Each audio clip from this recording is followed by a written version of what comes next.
Приходить новий туристичний сезон, і які б не були важкі думки, всім нам потрібно знайти можливості для емоційного відновлення. А що для цього може бути краще, ніж поїхати в нове місце, побачити красу заповідної природи та насолодитися спокоєм в колі сім'ї чи друзів. І якщо в наших умовах південь залишається недоступним, а Карпати ви вже об'їздили, то рекомендую звернути увагу на Подільські товтри, де цікавих місць просто безмежна кількість. Ну а додаткова зручність полягає в тому, що майже всі об'єкти знаходяться всього в 50 кілометрах від міста Кам'янця-Подільського, яке на сьогодні є досить розвиненим туристичним центром, з пристойним рівнем туристичної інфраструктури. І якщо вам здається, що ви вже тут бували і все бачили, то я зараз відкрию вам декілька таємних місць, за існування яких ви точно не знали.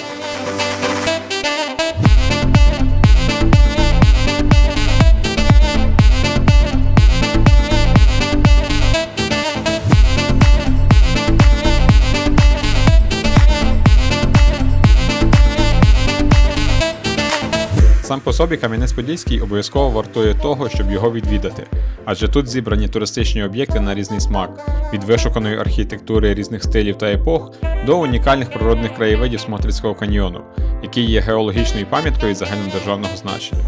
І хоча стара фортеця та історична забудова міста є беззаперечно головними туристичними магнітами для мандрівників, все ж рекомендую поєднати їх відвідини з іншими заняттями, яких на сьогодні в місті стає все більше і більше. Наприклад, прогулянками на байдарках по річці Смотрич чи пошуком древніх мешканців тутешніх морів. Так, саме морів, бо мільйони років тому на Поділлі існували моря, з відкладів яких і сформовані стінки каньйону. Ну а для тих, кому більше подобаються звичайні міські прогулянки, найкраще буде спланувати свою поїздку із квітня по листопад, бо саме в цей час місто підтверджує свою другу назву – Квітка на камені. Тут квітне все – від стінок каньйону до алей сакур, які загалом то й не дуже поступаються ужгородським. Лише розпускається на тиждень пізніше. І щоб показати всю красу Кам'янця-Подільського, мені б не вистачило і цілого випуску, тому перейдемо до інших цікавих місць.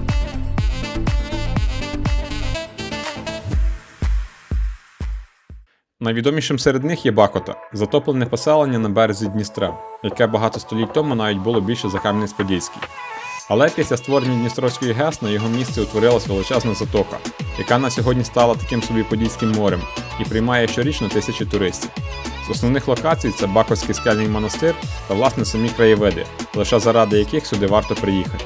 Ну і крім того, Бакотська затока має довжелезну берегову лінію, де можна знайти затишні місця для кемпінгового відпочинку та рибалки.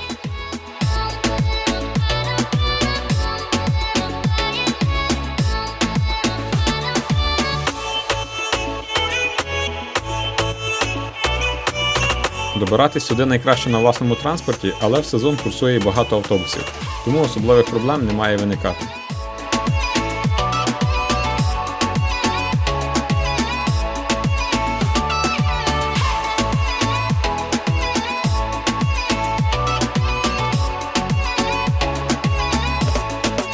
І якщо ви вже приїжджали на Бакоту, то поруч знаходиться ще одне чи навіть два надзвичайно гарних, але поки недооцінених місця – це Субіч та Калачківці. Головна атракція Субіча – це заповідна зона стародавніх морських рифів Подільських товтр, яким на сьогодні вже більше 8 мільйонів років, із яких відкривається приголомшливий вигляд на звивисту меандру Дністра. А також тут оберігаються подільські реліктові степи, де зростає безліч ендемічних видів рослин, що квітнуть впродовж всього року. І якщо у вас недостатньо вільного часу, щоб надовго затримуватися на одному місці, то рекомендую відвідати Субіч саме на заході сонця, бо тоді воно сідає над річкою, підсвічуючи своїми променями все навколо, та надає магічного ефекту тутешній природі.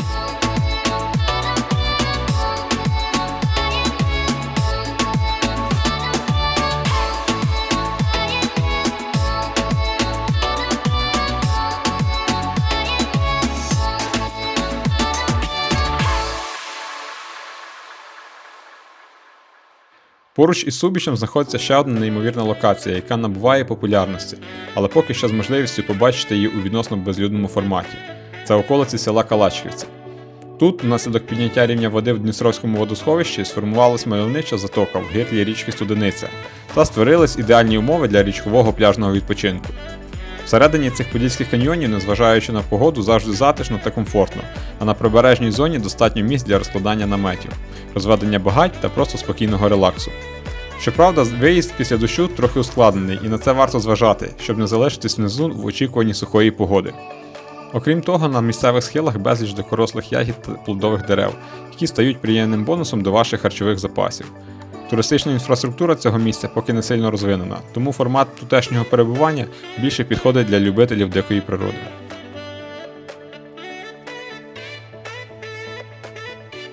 І якщо вам вже здається, що всі локації пов'язані з річками, то це майже справді так, бо саме річки на Поділлі створюють особливу атмосферу природних локацій. Проте серед цікавих місць, які вартує відвідати, є й багато створених людиною, що гармонійно поєдналося з навколишніми умовами. Одним із тих, що вартують потраченого дня, є Палац Орловського з навколишнім парком та штучним водоспадом в селі Маліївці, костел Святого Йосифа Обручника в Підлісному Мукарові та на десерт водоспад Бурбун в селі Лисець.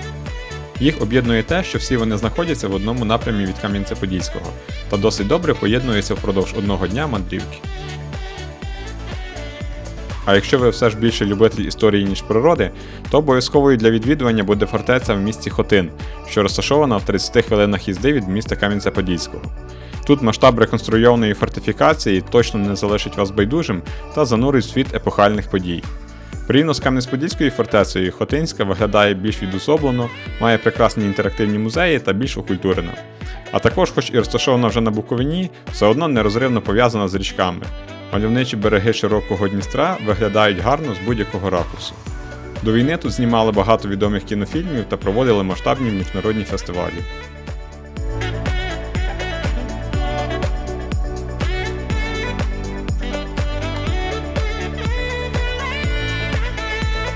Оскільки Поділля більшість історичного часу знаходилось в прикордонній зоні різних держав, то й замків та фортець тут є дуже багато. Щоправда, сучасний їхній стан далекий від ідеального, але в комплексі з природою та навколишніми краєвидами локації залишають доволі непогані спогади. Якщо вам тема цікава, а вільного часу теж вдосталь, то рекомендую відвідати руїни замків по берегах річки Збруч. Їх є біля десятка, але найближче знаходиться два – це Чорнокосинський та Кудернецький. Обидва на сьогодні з вільним доступом та можливістю безоплатного відвідування. Із нюансів врахуйте, що дорога до Кудернецького замку, яку показують карти Google, насправді не має прямого доїзду під самий замок, оскільки через річку проходить лише пішохідний міст. Але й пішки відстань якихось 600-700 метрів не мало б стати великою перешкодою. Із особистого досвіду рекомендую поєднати відвідування замків зі сплавом по річці Збруч, де є надзвичайно гарні краєвиди, особливо у весняно-осінній період. Та й загалом огляд довколишньої місцевості з висоти розташування руїн чи з низин річки приносить неабияке естетичне задоволення.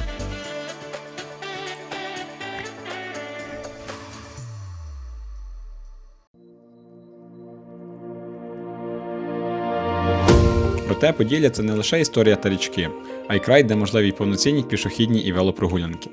Зокрема, є декілька чудових місць, відвідини яких не обмежуються однією точкою, а створюють умови для невеликих, але насичених мандрівок.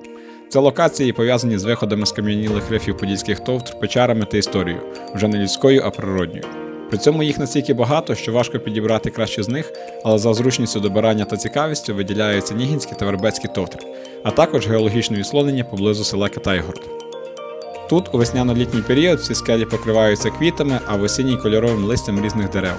Є місця для споглядання заходу чи сходу сонця, розведення багать, ночівлі в палатках чи просто відпочинку. А якщо хочеться чогось більш незвичного, рекомендую спробувати прогулянки під землею. І не просто під землею, а в одній з кращих гіпсовій печері світу, що теж розташована недалеко від Кам'янця-Подільського. Вхід до неї знаходиться у селі Завалля, а сама печера є свідком масштабних геологічних процесів, та на сьогодні дає можливість побачити красу підземних квітів і мільйонів величезних кристалів. Найцікавіше для мандрівників те, що коли вам не вистачає днів, щоб все побачити, то сюди можна приїхати вночі, адже яка різниця, коли йти під світлом ліхтарика? І не бійтесь спробувати, насправді все досить легко, а спогади залишаються незабутні. Ну і на кінець, на Поділлі є багато локацій, в які можливо спеціально їхати не варто, але як проміжні точки вашого перебування тут достойні уваги. Однією з них є пляжно-відпочинкова зона Національного природного парку, що в селі Сокіл. Тут насправді гарно облаштована територія, є хороший заїзд та виїзд для автомобілів, а також чудові піщані пляжі з відповідною інфраструктурою. Через мандрування русла Дністра сонце сідає прямо над річкою, а сама територія захищена від вітрів. І другим місцем доволі цікавого формату є околиці села Врублівці. Тут з води можна побачити мальовничі скелі, а зверху зі скель надзвичайно гарні краєвиди Дністра і Тернави. Для мене особисто цей край є місцем, куди найперше приїжджаєш після зими і де найпізніше буваєш осінь. Надзвичайна близькість до міста, можливість для різних форматів проведення часу та повноцінний готель поруч роблять його популярним серед туристів і місцевих. З власного досвіду рекомендую поплавати місцевими каньйонами та заїхати на кілька оглядових майданчиків. А якщо ночівля в палаці для вас не є перешкодою, то тут за гарної погоди відкривається просто ідеальний схід сонця, ну і самі місця надзвичайно затишні. Дякую всім за перегляд, підтримуйте одне одного, а в кого є можливість, підтримайте ще й канал для того, щоб зробити якіснішим звук у майбутніх відео.